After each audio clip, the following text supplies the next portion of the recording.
Thanks for tuning in to Position Your Passion podcast. I'm your host, Na, and I'm here with designer, entrepreneur, and developer, Cecilia Cuff.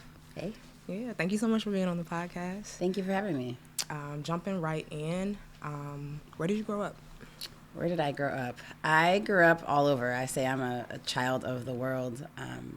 I don't necessarily think that was, it's not in the way that most people think of it when people say they have like a crazy lives or they're like are vagabonds or they, are kind of moving around without purpose. My father was an orphan and he grew up in Philly.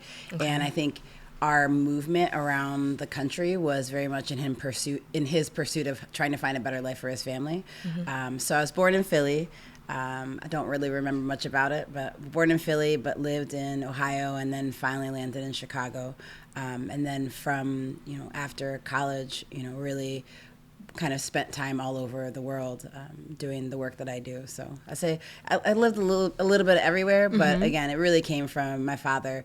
He was a salesperson back in the day in Philly, and he just wanted to find a great place with good schools so that we were all taken care of. Nice, but Midwest girl for the most part. Definitely Midwest. Yeah. Definitely Midwest. Nice.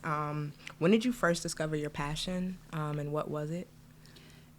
I think I first discovered my passion. For as long as I can remember, my parents have always called me Little Miss Hospitality, to the point where I've just always loved service, which is a weird thing to say, but I like serving people. Like I like taking care of people. I like to see people smile. I like to see people interact with things that I've made.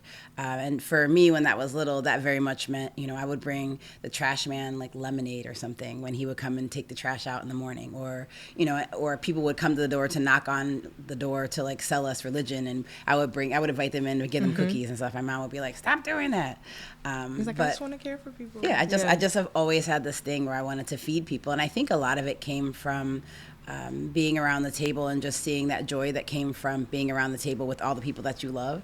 And so I think that set the tone for, all right, what are those spaces or what are those places that you can share that love and share stories or share vulnerability or share culture. And for me and my family, my mom being Cuban and my dad being African American, that always came from our family sitting around one dinner table. So I think that's where it came from. But I've always been Little Miss Hospitality. Like I've always loved serving people, and it didn't matter what part of service it was. I just loved to like feed people.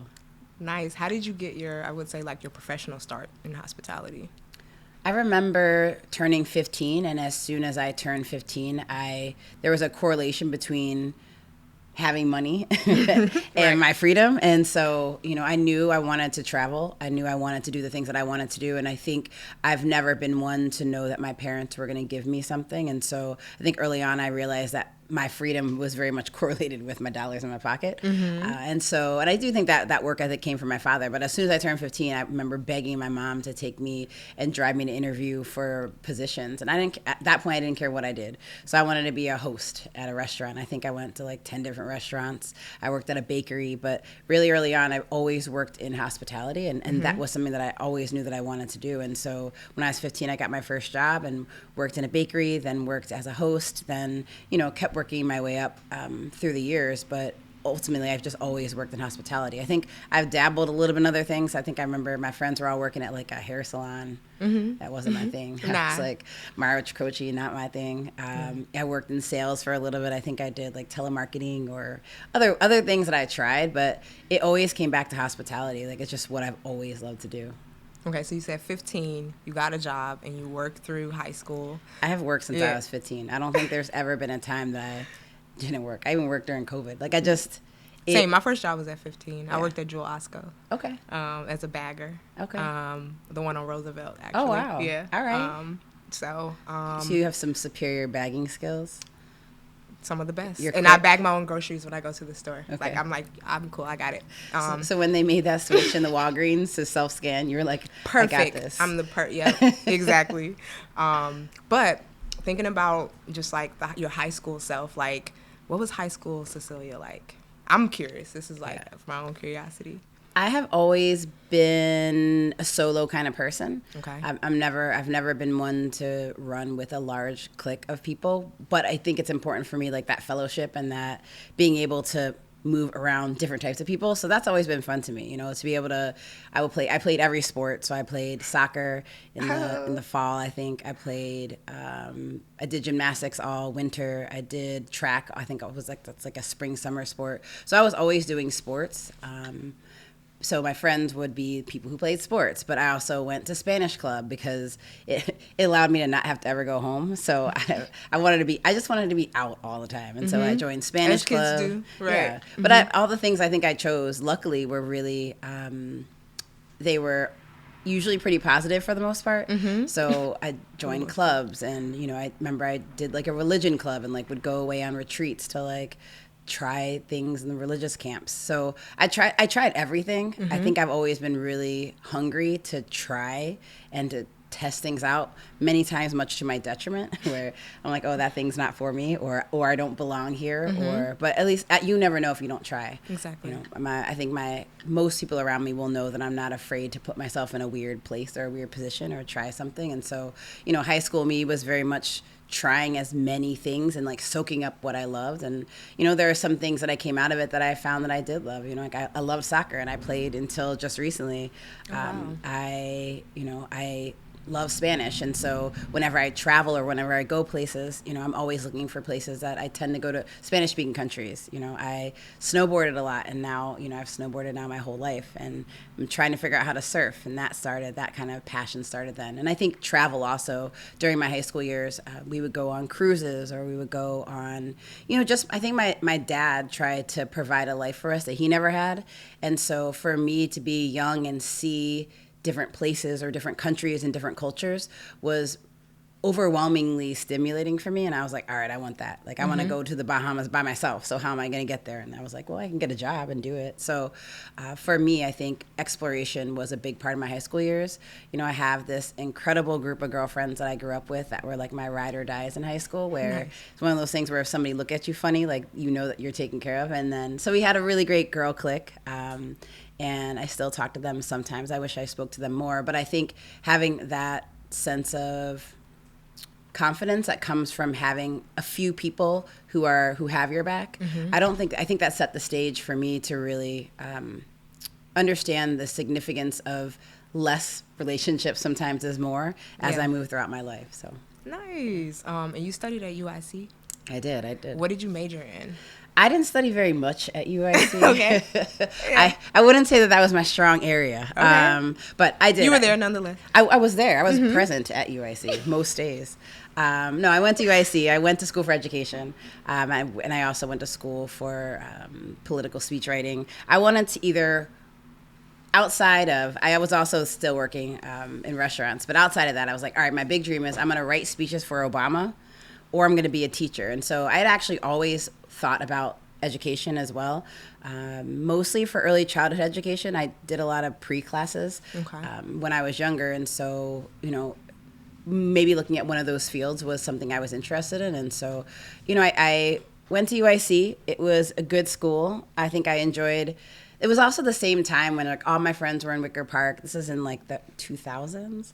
All my friends were in Wicker Park. There was like Red Dog, and there was, Green Dolphin on Monday. Like every night of the week, the city of Chicago was like doing a thing, and that, I think at that point I was very much falling in love with the city because I didn't grow up in the city. And so, I grew up coming down to the city on the train. And so growing up then, now being young and free and like having my first apartment, school, and then also all the activities. I was like, I'm over here. Yeah. And so, I think I do feel like though growing up in Chicago in that time, there were my formative years of being around a bunch of people and a bunch of different cultures, and being around artists and being around skateboarders and being around entrepreneurs and emerging business owners, and people really taking their own liberties to be and drive a life the way that they wanted to, which I had never seen before. My parents are very much, you're not taking a gap year. You graduate high school, then you graduate college, then you go to grad school. And so that was what they wanted for me. But I always thought my path was so different. And I think that was when I still knew I loved hospitality. My parents were like, well, you're just going to be a busboy for the rest of your life. And I think that's what they saw it. Like they they wanted me to do more than work in a restaurant. But I also think sometimes people who don't work in restaurants don't really know. and I guess it's with any industry, people don't understand the meaning of your industry unless it's some meaning that's very apparent. Like if you're a doctor, you save lives. If you're a teacher, you shape lives, but I think there is something that is really important, especially in the hospitality industry, of the way that restaurants or small businesses or entrepreneurship shapes the storytelling aspect of communities that we're in. And I think at that time, that's something that became really powerful for me. And so I knew I wanted to do education. After UIC, I taught 8th grade at ACT Charter School. I don't even know if that school is still there. I shouldn't. What subject did you teach? I just taught all day. You were like, I was teaching everything. It's a charter grade. school, charter school where I think it was mostly students who had been taken out of another school. Okay. And so I would be with them all day long. And it was so much, and I wasn't ready for it. A lot of the kids were dealing with issues that I didn't understand or that I didn't know how to face as a young woman.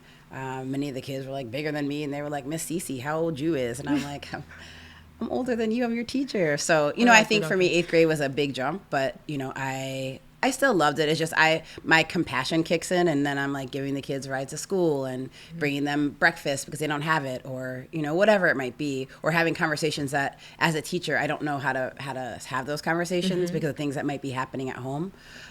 So, hats off to teachers. It's just, that was what I thought I wanted to do. And I think teachers should be the most well-paid jobs in the world because there's got to be a direct correlation between the people who are teaching children and shaping lives and the way that people feel about themselves and the way that people interact with the world and the people around them.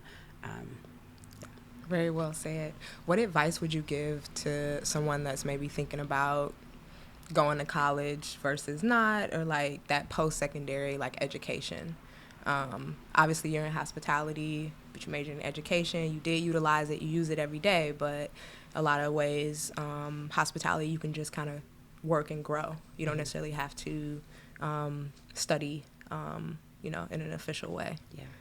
Yeah. I think education I think everybody should choose their own path that fits them. There's not a one size fits all.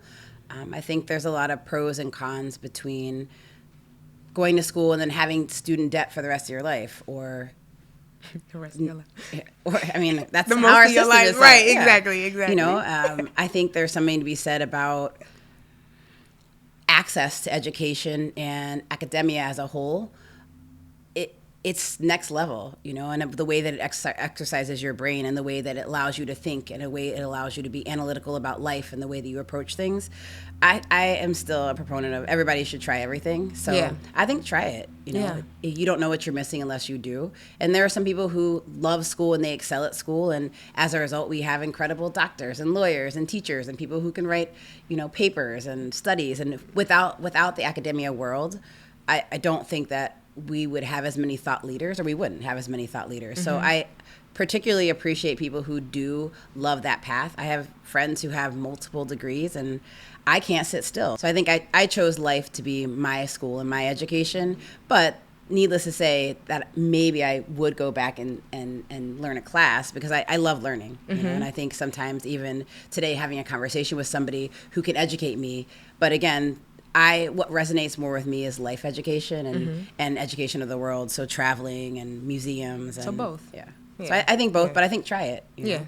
I think don't be afraid to take a gap year. Nothing is ever final. People always think that like they choose this path and this one path is the way they have to go, but it's not the case. Everything will be there tomorrow. So. Yeah, facts. You worked for Hyatt, and I feel like I found that out like most recently. But can you talk about your time there and just maybe like what were some of your memorable moments? What did you do? How long were you there? Yeah, I worked for Hyatt for a little over a decade. It's funny. I feel like I'm the poster child for Hyatt. I love Hyatt. I remember leaving Wicker Park every day. So my friends would go out all night long, and then I would have to like jump on my scooter. I had a moped back then. I think it's like a 79 Tomos. And so I would jump on my little moped and I would go down to Wacker in Michigan. And that's where the Hyatt was 3,000 rooms, the Hyatt Regency Chicago. And I remember then my friends being like, where are you going? Where everyone else is going to sleep and I'm working. And I think that set the tone for who I was and how I navigated my life. And so I knew that if I wanted to achieve a certain something, which was at that point, I think I decided that I was going to run hotels and live in hotels for the rest of my life. That value changed at some point. Yeah. But I think that was me remembering leaving Wicker Park every night and then driving straight to work, and then seeing how the inner workings of a hotel worked was really memorable. So you get on Lower Wacker and you go up, and there's so many different cultures, and it's like a little city. There's thousands of people that work in a hotel to make it go, and they come from Chinatown, and they come from Humboldt Park, and they come from West Loop, they come from downtown, they come from the suburbs, and each one of the segments of people who work in the hotel have a different story and a different background.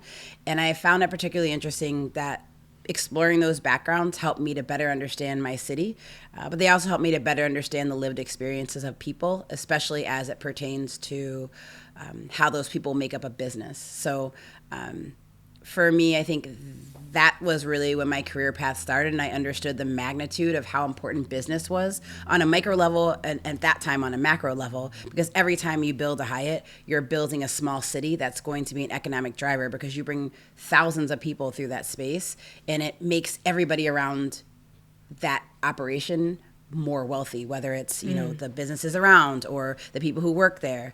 I got to experience a little bit of working with unions and understanding what unions were. I got to hire incredible people into their first time positions, like Demetrio, who still works at that Hyatt, and I just hired his son at Brownsville Winery. Oh, nice. I remember also how powerful it felt when we would have these large training sessions, and I don't want to call them pep rallies, but there was specifically somebody named Susan Santiago, and she was part of the LGBTQIA community early on. She was a woman, and I remember when she walked on the stage in like a red suit, and I had never seen anything like that before, and I was just floored. I'm like, and then she spoke, and I'm like, all right, I'm done. I want that. Like, that is my job. And so she now leads up most of, I believe, the North America division of all Hyatts. And so I think seeing a woman in power and seeing a woman in power in a corporate world and a corporate setting made me believe that that was something that I could aspire to be. And I've always been like a climber. If I do one thing, I want to like do the best at it, and I want to be the best at it. And so I think that was a really memorable and really formative moment for me. And so from there, I worked in several different Hyatts. I lived in several different Hyatts all over. So, I went from Chicago, I think, to Lake Tahoe. I think Lake Tahoe to Curacao to maybe New Orleans. But I got to go and build these little cities. Mm-hmm. And each new Hyatt or each Hyatt that we would renovate, I would get to hire people. I would get to create management development programs. I would be able to source certain food items, either locally or not. I would be able. You got to meet people, like celebrities. I did too. Yeah. In New Orleans, I did get to meet people. That was fun. So the grand opening of Hyatt Regency New Orleans, the general manager there, his name was Michael Smith. He is a driver. Like, he drives change. He drives success. Like, he's one of those people that's like a force. Mm-hmm. And to many people, that's scary. There were a lot of people that were scared of him, but he knew how hard I worked for him, and I think as a result, he had a lot of respect for me, but I think he also wanted to see me be successful, which was huge. And so I got to do a lot of things that maybe other people didn't do, and interact with people that maybe invited to people in places that maybe I wouldn't have if I hadn't, I think, been such of a cheerleader or been such a support, I think, for him and anything that he wanted. And so I remember on grand opening night, we did like this big concert, and the concert was Rihanna, Kanye West, Snoop Dogg, Lil Wayne. Lil Wayne came a couple times. I think New Orleans, yeah, of course. Randy, I forgot that guy. He was big then. He had a show. Sheryl Crow. It was crazy, and it was it was just like a regular hotel ribbon cutting. Like, normal people would just open a hotel, but I remember and so. In hospitality, our jobs is you always have to deal with like the riders of people. Mm-hmm. And a rider is like when a musician comes in, they have this whole list of things and you have to follow the list. Like, you can't deviate from the list. So like Lil Wayne wanted like, I don't know, like M&Ms and Dom Perignon and cough syrup or something. Like something crazy. I don't know what. But again, I have to find these things. Snoop Dogg wanted his room filled with plants so he could smoke weed inside of his hotel room. And there was a no smoking policy. And I was like, what do we do? And they're like, let him smoke and find him some weed. I'm like, all right, I got you. And so then Sheryl Crow, who I actually did her rider twice, which was funny. I did her rider in New Orleans. She performed. And Sheryl Crow's rider is that she wants handmade clay plates, like 10 of them, and handmade clay cups. And I remember then thinking that was so bizarre because I had actually never seen, I didn't know people made plates. That wasn't a part of my like understanding at that point. Yeah. And so I was like, this is such a weird rider, but I remembered it and I found the plates and I found the cups. And then years later, she performed at Taos Ski Valley where I was for the owner of the ski resort in a private concert.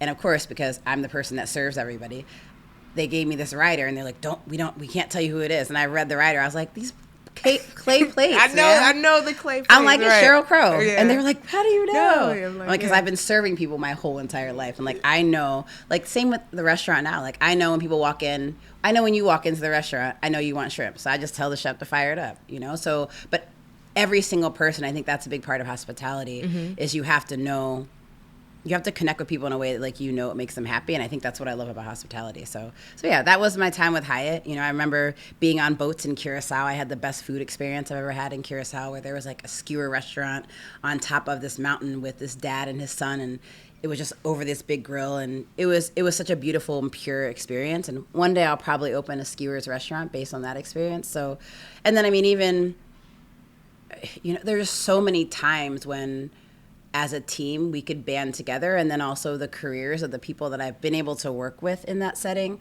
of, somebody who maybe an intern that I brought from Serbia, who they would come every year to work for me for the summer. And then they would always ask to learn new things, and I would kind of shift them around. One of them went back to open up his own cocktail bar in Serbia. Oh, another one of them moved to Peru to marry his wife that they met at the Hyatt Regency, I think they were in New Orleans, and then they moved to Peru and opened up a restaurant. So, and then there's so many of those stories of people who I've had the pleasure of working with and been able to teach them like a little thing or give them one part of this little journey. And now to see them all be so successful, to me feels really meaningful. Of business is more than just business. It's shaping the trajectory of people's lives. Exactly. So well said. You don't just serve; you also design. You're a designer. Can you talk about your design, maybe like philosophy and things you've designed? Absolutely. So I say I design space. I do conceptual design, which I don't even actually know what that means. I do conceptual design where I design systems and I design spaces.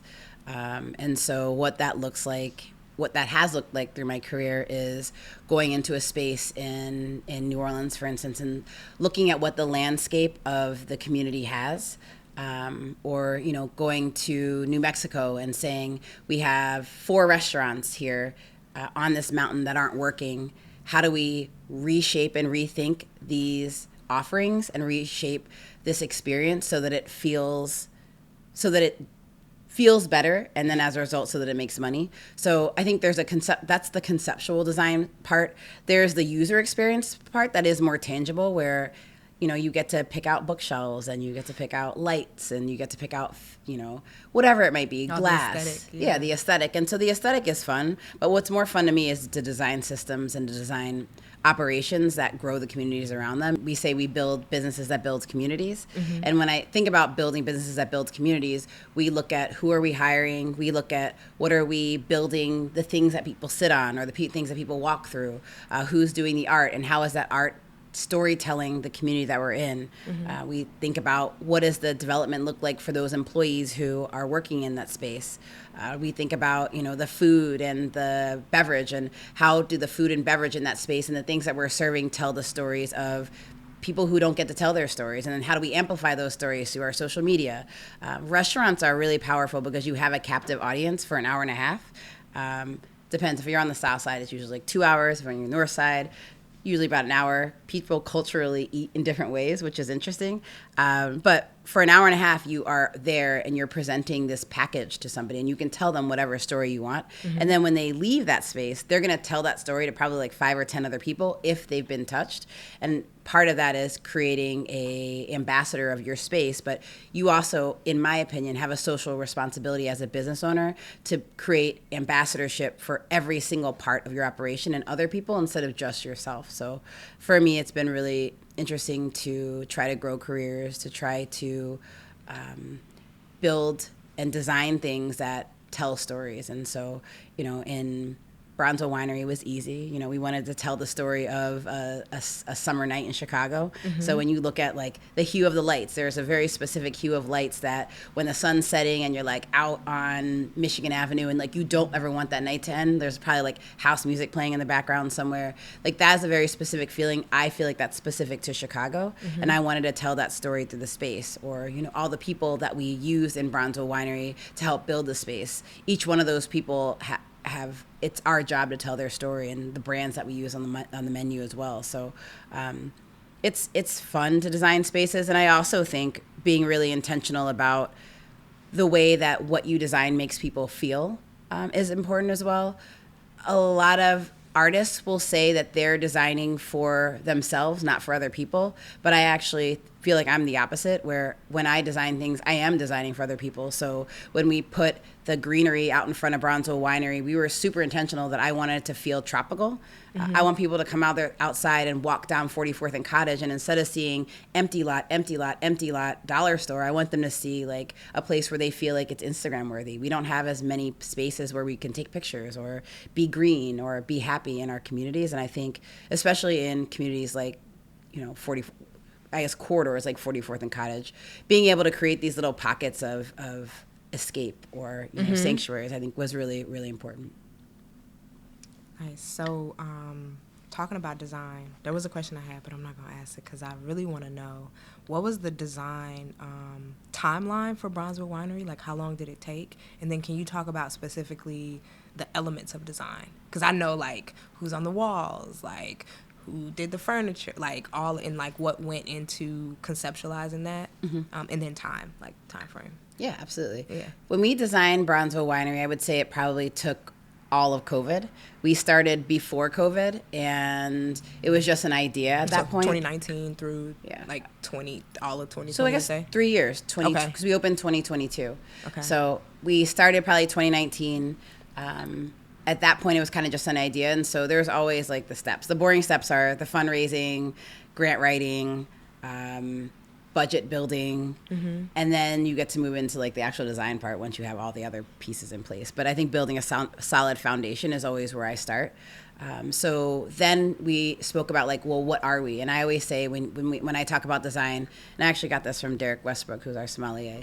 He says you get to pick like 3 things that you want, and you can only deviate when you're designing something. Anything you pick in the space can deviate from only once. So if we said minimal, modern, and black, which was what the space was, and so everything I chose had to either be minimal and modern or modern and black, but it couldn't be like anything 5 other else. it couldn't be 5 other things. So I was like, all right, that's helpful.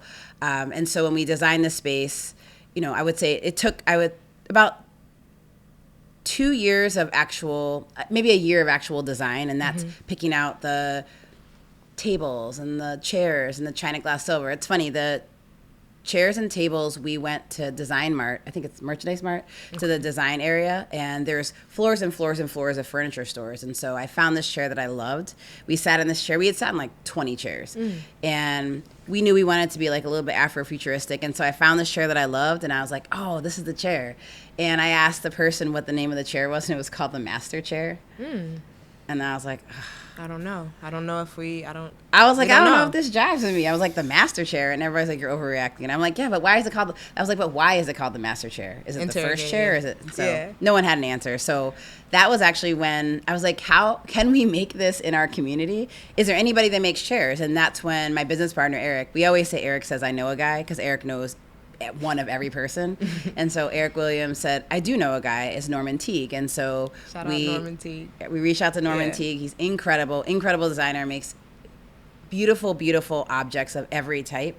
So we reached out to Norman Teague and showed him this chair. And I'm like, I really like this chair. This is what I like about it. And again, it's interesting to know that people in your community can just make things. Mm-hmm. And not only could he make them, he made them for less expensive than we would have bought them. He taught a group of young men on his team to also make these same things. Max Davis was a member of his team that helped. But there's a team of like 6 or 7 young men, and they started making these chairs. And so they made all of our chairs, they made all of our tables, and people comment on them all the time because they're beautiful. And we had prototypes and tried different ones. And now he sells those chairs. He sells a lot of different chairs. And he's also a professor at UIC. Boom. Go on. So it was really cool to have little moments like that. The light fixtures, we actually knew we wanted to have some pretty really beautiful focal points. And so the light fixtures were made by Lucy Slavinsky.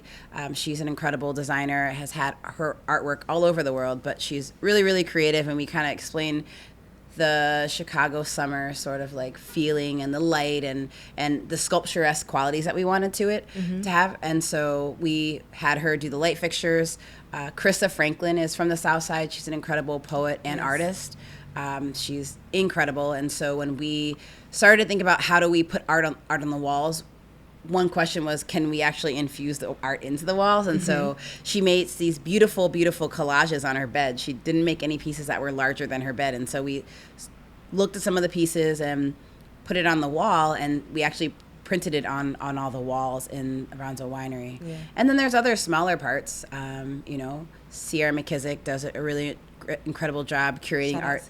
Shout out to Sierra for the art on the walls, and that changes often, and we get to meet the artists who are on the walls.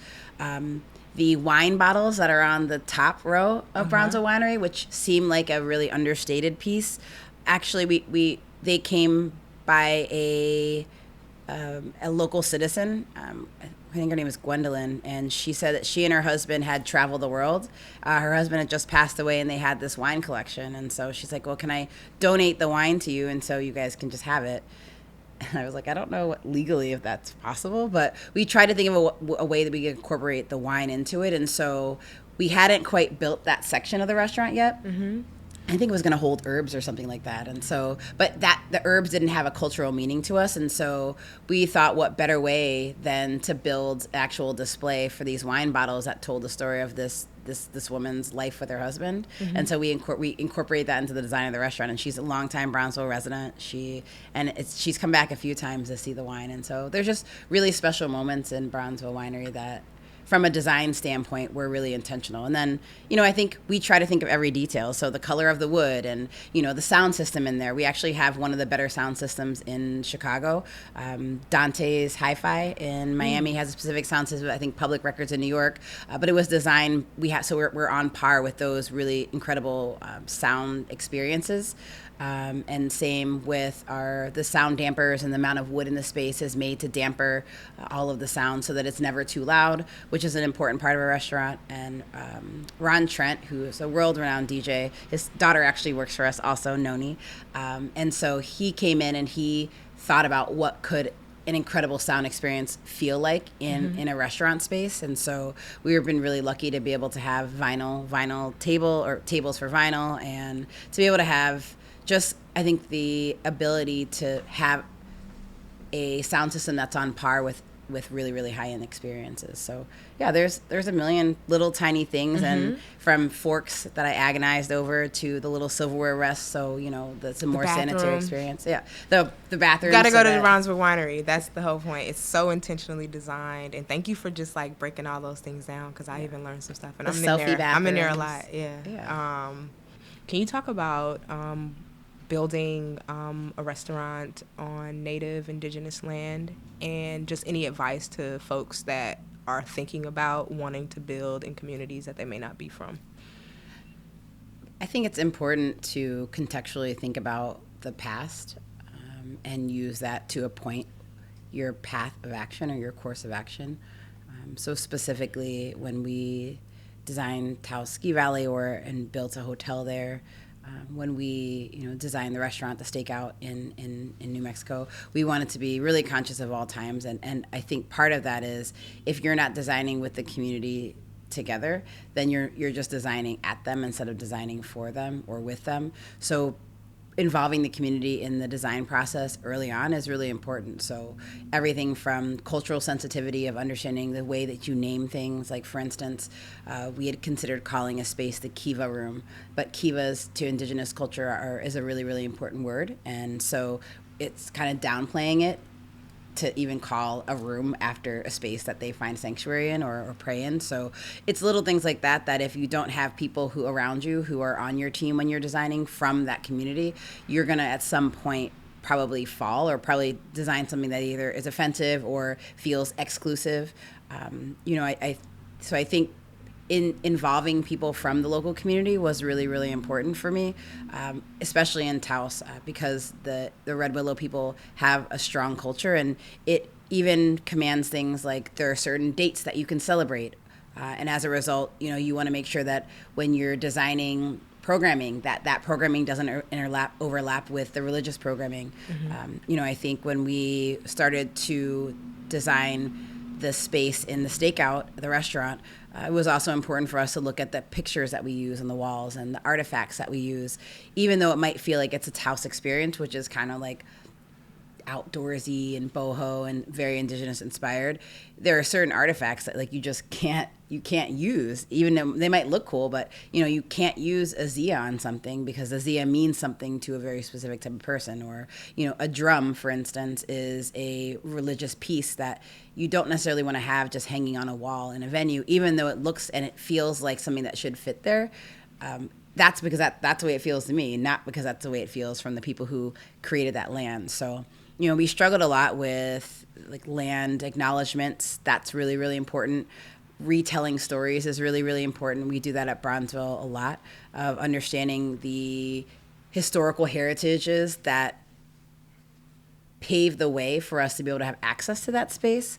So I think as long as you are committed to telling those stories and amplifying those stories of the community, and as long as you involve the community in your design process, I don't think that you would ever run into something where you wouldn't be able to create something that would be really beautiful, that because you're celebrating the community that you're in. And if you're not, then then that's a problem. Yeah. So being a part of the community, but then working with those people. Mm-hmm. Yeah. Early. They should be, they should be on your team, and it shouldn't be performative. You should, if you're working and building and creating opportunity for yourself in a community, you should be creating opportunity for everybody else, especially people who have lived there for years. And it's not just people who look like you or people who are your age. It's people with, people who are older, people who are younger. So there's so many different segments in any community. And so being able to design inclusively means considering all of those different types of archetypes. And so that space is still up, running. Can you talk, because it's wild, the way that y'all work, but can you talk about that restaurant and what how it operates? Because you still run that while you're running Brownsville Winery. Yeah. So the Stakeout on Outlaw Hill, we started with 3 friends. So I had an art gallery in New Mexico, in Arroyo Seco. We call it the Jewel of Taos. It's this little tiny village. Not that many people live there. And so we would do music. We had an art residency. I bought an Airstream, so musicians or artists would come and they would stay with us for a few months. They would be able to kind of use the space. We lived on a little river, so they'd be able to use the space and be able to be inspired. Mm-hmm.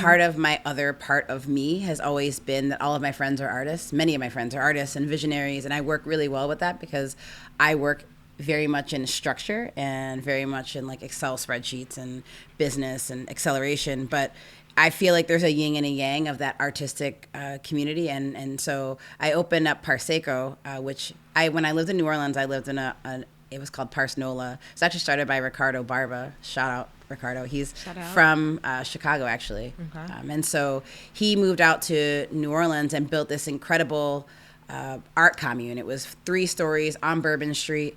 First floor was really beautiful performance art space that we would convert. Second floor was affordable artist living. And then third floor was our lofts that we would just build these crazy structures where we would just be able to live.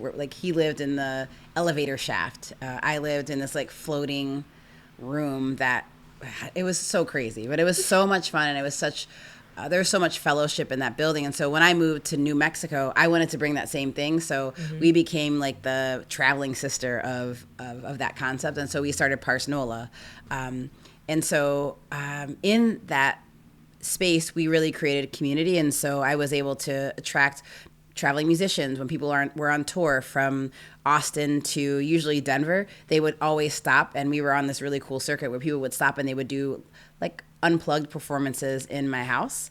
And then they would stay with us. I would usually like cook them dinner afterwards because they had been on tour. So I'd make like a spaghetti dinner or something. And it became really sweet. And it became a really important cultural stopping point.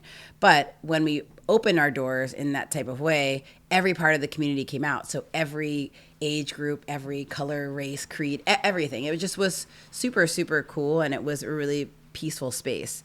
And so from there, I met some really great friends. CJ, who I actually had met in New Orleans as well. He's an artist from London. And then Meredith, who was in this really rad girl band played there. And so the three of us were like, well, what if we open, like we love storytelling, we love dinner parties. CJ's mother had this property. And so I think she was trying to figure out like what to do with it. And we were like, well, what if we got an idea. Yeah. So what if we throw these really rad dinner parties where we're bringing these long dinner parties, long table, you meet somebody you don't know, you get to try food that's like from the community and from the earth because we've got incredible farmers in New Mexico. And then we do it based on the sunset. And so we started like a sunset supper club. And, you know, there's an incredible bartender who I'd worked with at a few different places named Timmy Hoffman. And she created this really amazing cocktail programming. And, you know, we just tried to find as many friends and as many people from our community. Like we had this gentleman named Logan Wanamaker, who's a local potter, make all of our plates. And, you know, going back to how can we build a space that utilizes and tells a story of every single person in our community and then see if it resonates. I think we didn't really care if it made money. We just wanted to throw like really dope dinner parties. And so we started and it took off. We timed our dinners by the sunset because we're right on the Rio Grande. Yeah, I remember you said, yeah. So we're booked through we're booked through the end of the winter. And so, it's called the Stakeout on Outlaw Hill. It's in a little town called Taos, overlooks the Rio Grande and has some really incredible sunsets. We're building an Orno, which will allow us to cook food outside as well, in a method that is very, I think, specific to that region. We know people who raise our cows and our pigs and our chickens. There are people who have lived in the community forever. We know where our lettuce and our other, we know where almost every single thing that we use comes from. And so that feels really good. And yeah, we opened in 2019-ish and we've been open ever since and we're booked. We do a lot of weddings now because we realized that a wedding is just a really big dinner party. Yeah. And so we started doing weddings now as well, which has been really fun. But we've been able to celebrate love and celebrate each other and celebrate community for the past 4 years now. That's so dope. Well, congrats on that. Thank you. And being able to like take all of that and then come and work with a really good friend. You and Eric have like known each other for years, and it's like 2 years now of Bronzeville Winery. Y'all are expanding. Can we talk about it? April 20th is our 2-year anniversary. Come on. So Eric actually came after the last Silver Room block party where like 50,000 people came in Hyde Park and it was like so busy. And he was just like, I am drained. I want to re-energize. And so I was like, well, if you're going to New Mexico, come visit me in Taos and I'll take you to the hot springs. So I took him to the hot springs. We sat in the hot springs and we were like talking through his aspirations and just allowing him to, what you do with friends, like allow them to like dump, you know? And so as he was leaving, I think he had a story and he was like, well, I have this idea for this like restaurant. He's like, would you help? And I said, of course, you know, with my friends, I'm always happy to help. And that's kind of my thing. Like I would say I can probably design a restaurant with my eyes closed.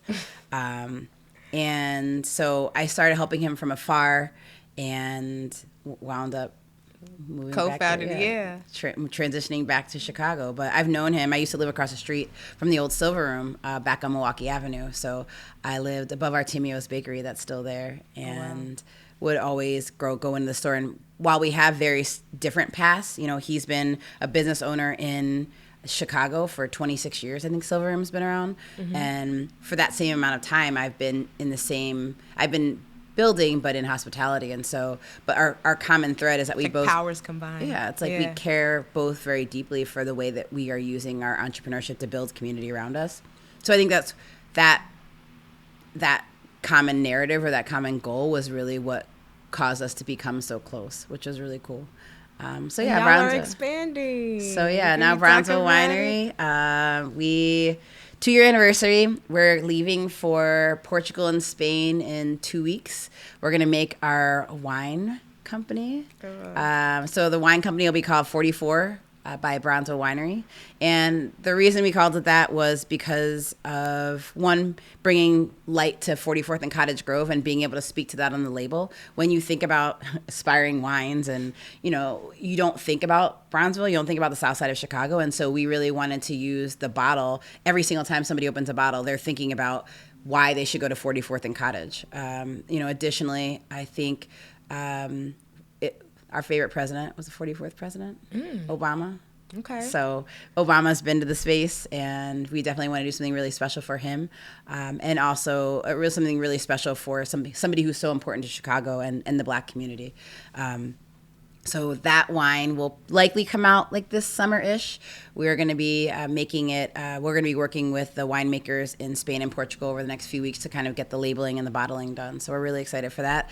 And every time somebody buys a bottle, $1.50 will go to a nonprofit that we're creating that will create training opportunities for more minority and female sommeliers or people interested in hospitality leadership. So they'll get access to training and get access to being able to create more opportunity for people to have more longevity in the hospitality leadership world. So we're really excited about that.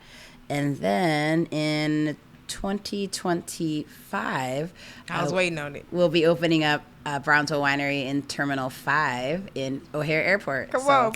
So we're really excited for that. Go. Again, it's like that storytelling. We're going to put some art on the walls, records in there, and be able to create that experience. Yeah, so that when people stop at O'Hare, they're like, oh, it'll actually be called Brownsville Bar and Bites.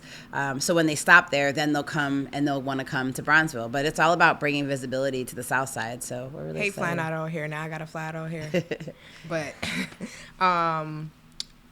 question for just like, obviously there's a lot of work that goes into doing all the things that you do. What would you say like maybe one or two of like the biggest lessons in like coming back to Chicago and starting this restaurant in Brownsville with your friend, and maybe even like growing pains? Yeah.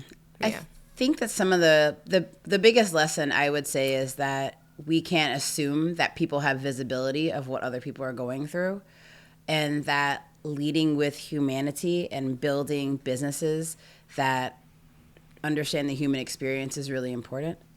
Coming from northern New Mexico or, living in, Miami also, is that I feel like there are a segment of people who are so affluent and so laser focused on other things that they don't understand the day-to-day of what some of the lived experiences are for people who might live in communities that aren't as affluent.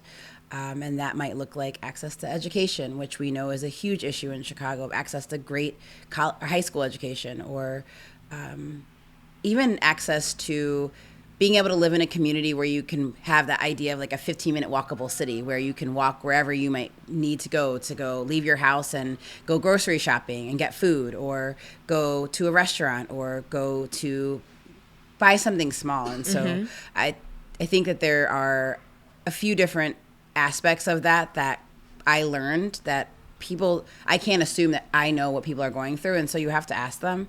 When I got back to the South Side, I think there was a certain level of intensity that I wanted to alleviate, and I think restaurants do that. Restaurants, obviously, you sit down, you have a glass of wine, it's chill, you have some music, there's a DJ playing. It feels good, and so it felt really nice to be able to answer that intensity and that constant sense of like just being tense with something that feels a little bit lighter and feels like it's made for people. A lot of people from our community I don't think, especially on the South Side, aren't used to going into a restaurant that was built for them.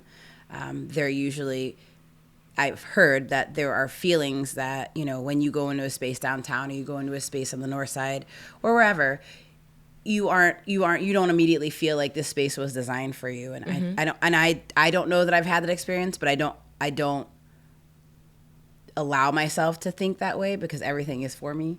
But I will say that people who have lived and people who have come and stopped by, one thing that they always say is, thank you for creating this space for me. And thank you for every single person who works in this space serving me in a way that I feel like I'm being served. And everybody should feel that pleasure of being like served and served well and taken care of and checked on. I think that's a really important part of being able to relax and being able to have that in your life. So I think that's a big lesson is, not understanding that people's lived experiences are all very different. And when you're designing a space, making sure that you're conscious of all those lived experiences. I think another lesson I would say is that Chicago is highly political. Anything that you do, there's always going to be somebody that comes at you sideways for no reason. And whether you're building a park or you're building a restaurant or you're building whatever you're doing, somebody's always going to come and try you or somebody's going to always feel like they can do it better than you or they can take it from you or they deserve it more than you or you haven't been there long enough. There's always something, or like you're a woman or you didn't go to high school down the street.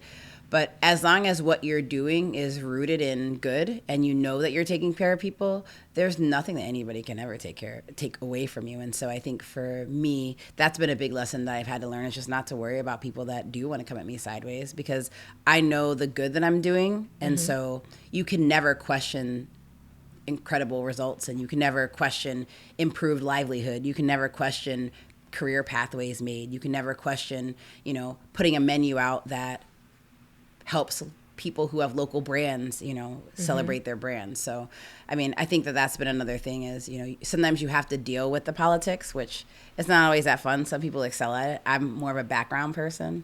But I do think that's been a lesson that I learned here, was that specifically in Chicago, it's actually not everywhere. Yeah. If you want to build something, there's a lot of politics that goes in behind it. And so you do have to play the game to a certain extent. But as long as you stay rooted in the good of what you're doing, if what you're doing is good, then you don't have anything to worry about. Ashe. 3 words. South Side Sanctuary. As we talk about doing good and purpose, it's always fascinating for me to know that you were doing all this other stuff and then you were like, you know what, I want to do this community development project, I want to add something else, but thankful for you in that idea, working in that project as well. But can you talk about maybe what you're learning about yourself and then what inspired Southside Sanctuary? Yeah, I think Southside Sanctuary is, again, answering the question of how do you design for a community, and also taking in consideration people who have done certain things before. So we look at other models like Boxville, for instance. Boxville was really successful in taking empty space and taking that empty space and creating entrepreneurship opportunities. So I was like, all right, there's one little seed. There are pop lots across the city and green spaces across the city, not necessarily on the south side, that people can sit and hang out. I think of my time when I lived on Milwaukee Avenue, and everybody would hang out in Wicker Park, and there would be soccer balls and people playing radios and, just that fellowship and that relaxation. And so that really, I think, was a big inspiration for it as well.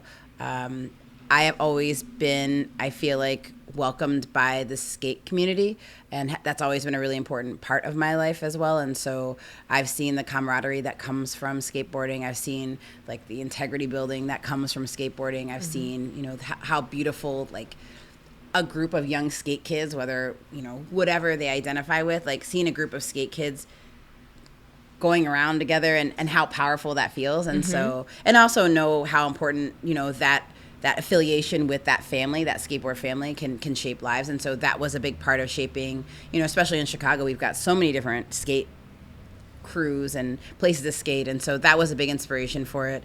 And then also, in New Mexico, I actually did something similar. It's called the Seiko Live Space, where right before COVID, we took an empty lot with a nonprofit group called Seiko Live. Okay. And we took an empty lot and we created a stage, and we, put this giant sculpture in there, and everybody in the community could bring in, you would put, we call it a capsule. And so it was supposed to encapsulate people's emotions, people's feelings. And at the end of COVID, we burnt all the letters that people put in capsule. It was incredible. And so for all of COVID, you could digitally tune in, you could come in, and there were these little hands that were actually built by two artists, Christina Risto, who's incredible, and they built this piece that you could put the little notes in the hands, and that was allowing you to like release.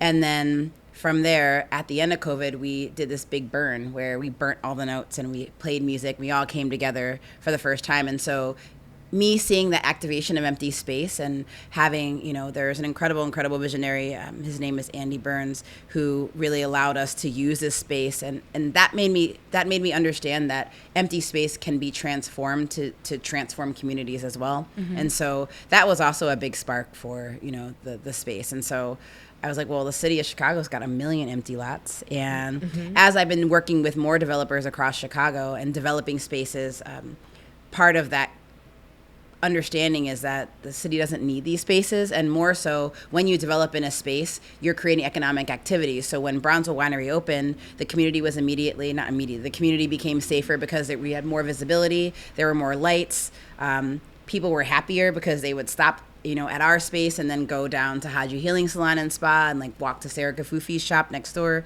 So at that point, I started to understand that when you develop space, you're developing communities and you're creating these things like safety and longevity and economic vitality. And so the idea for, I think, the Southside Sanctuary was, can we take an empty city lot and can we do that same thing? And as a result, this corridor of businesses will then be busier. And can we just keep doing that? And so it's like a case study. Yeah. In real time. It is. It's a case study that people can see, but like a quick case study. Yeah. So hopefully then the city of Chicago feels really inspired and they say, hey, we've got all these empty city lots. You want another one? And so that's kind of the idea. Yeah, we'll open up this summer with an incredible ribbon cutting ceremony, but essentially we'll offer a lot of different services in the space. So you can rent out the space if you wanted to do an event. We talked about doing arts and culture programming like artist salons and open air art shows, farmers markets with Department of Cultural Affairs. We've talked about doing entrepreneurship training. We've talked about doing workshops so that people can learn certain skill sets in their community. So entrepreneurship, leadership, and innovation. We've talked a little bit about the recreational programming. So all wheels, whether it's like skateboarding or rollerblading or biking or just anything. And so, yeah, I mean, I'm really, really excited. And then the health and wellness programming, which we know is really important for our community, of just like yoga and just breathing and sound healing. So again, these are all things that are found all over Chicago, just not on the south and west sides all the time.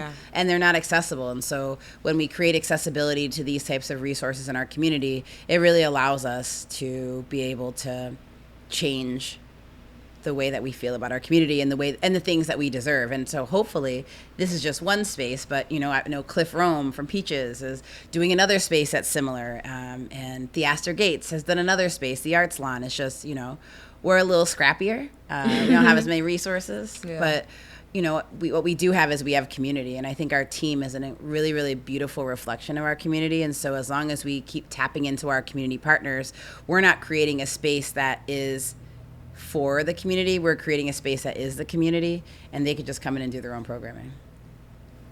Facts. Well, thank you for the vision and just all the work. It doesn't stop there, though, because we have the Nascent Group, where you have a series of clients who you are helping access funding very much so in the ways that you have done for your businesses. Can you talk about like how you got into that work? Was that something you just fell into? Was it something you feel like needed to be done? The Nascent Group I started in 2016 because I wanted to design things, and I don't think I knew what that meant. At that time, I wanted to design more hotels and restaurants because that was really fun to me. But as I got into getting more clients and doing more hotel and restaurant design, something that became more apparent to me was more so what I was designing, or what was more important wasn't what I was designing, but what was the results of what I was designing. And so the Nascent Group really started to take shape of this space where we're creating strategies that build economic vitality in communities, create community reciprocity through business models. And so I still do the restaurant design and hotel design, and that's really fun. But I think what's more important to me is like, how do we help emerging business owners with these ideas that they have, and how can I basically just like brain dump and support? Yeah, which, you're not gatekeeping. Yeah. You're like, I've done it, it's successful, like I can help other people, but pay me, but I can help you. Yeah, exactly. Yeah. And so it's been really cool to work with like emerging entrepreneurs who have an idea. Like one of our first clients is in northern New Mexico. So he had, bought a ski resort. And so he's opened like 3 restaurants since then, and now has a property management company. We worked with Mickey's Retro Grill, which is incredible. If you haven't been there, you definitely got to go. There's one on Stony. There's one. Mickey's. Okay. And so Mickey's is really good, but she wanted to be the first Black business owner that owned their building on her block on 79th and Stony. And so we helped her to, put together that package and plan out what that might look like. We have Policy Kings coming up on 51st and King Drive. So that will be taking an empty building, a whole city block, and working with them to have a restaurant and, community space and residential on top, which we know we need. And Leaders, who is an incredible Shout out Leaders.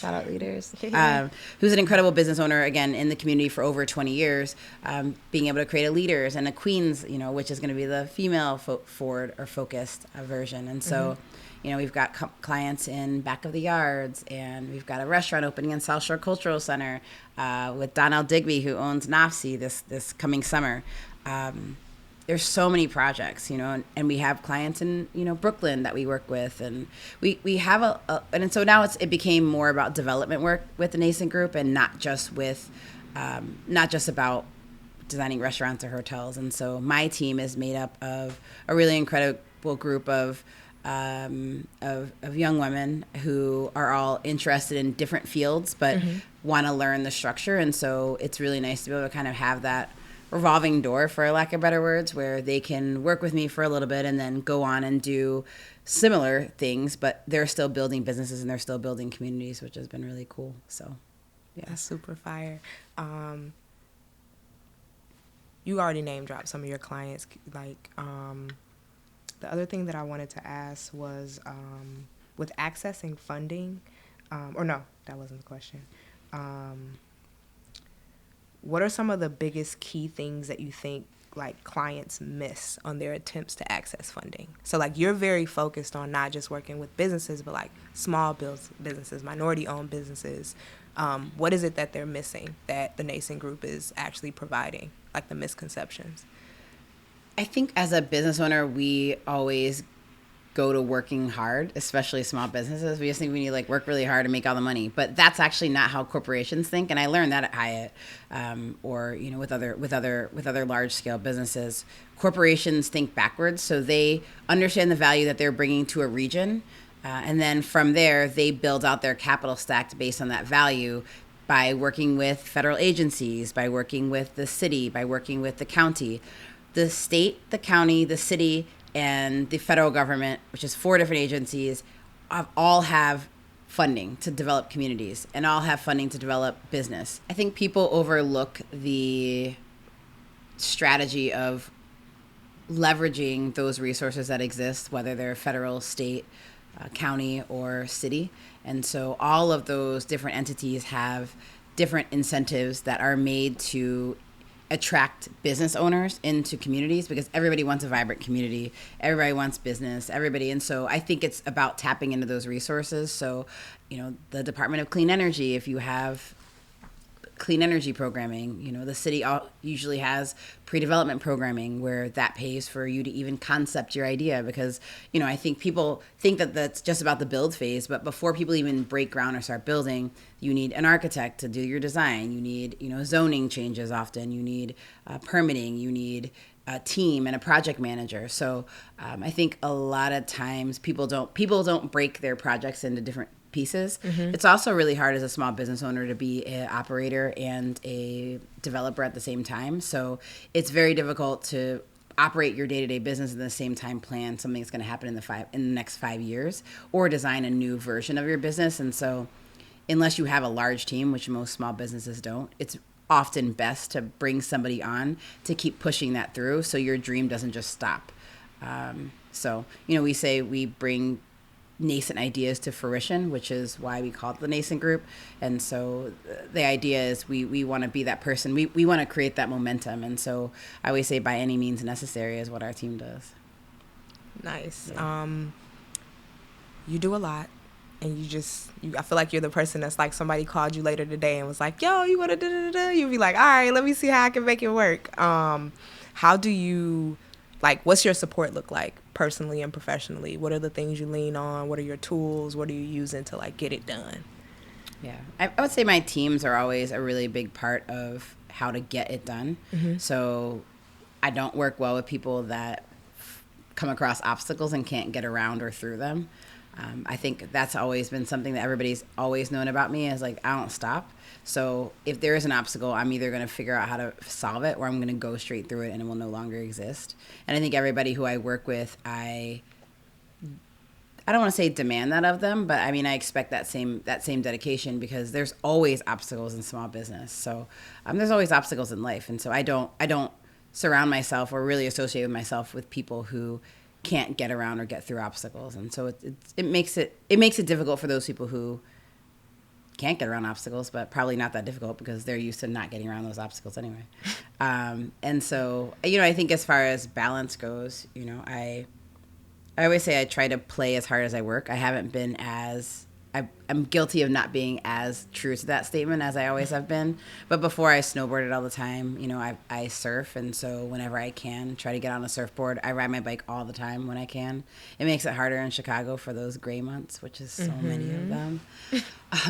But, I try to travel as much as I can. Every time I travel, I'm inspired. And so I come back fired up with new ideas and recipes. And so I'm pretty excited by the ability to do that. And to be honest, I, at this point, don't really feel the need to I'm not building and building and building. And so all the projects that I do are kind of recreational because I like what I do. Mm-hmm. And so it doesn't ever feel like work. There's never a day that the days are long and the days are hard, but there's never days that anything that I do feels like work. And if it does, then, I think at that point I have to ask myself, am I doing the right thing? So, I get paid to do what I do, which is great. And the restaurant's difficult, but again, I think my goals right now is I want to build community and that's why I'm doing it. And when I decide I want to retire and just surf, then I'll just do that and I'll be okay. Right. Yeah.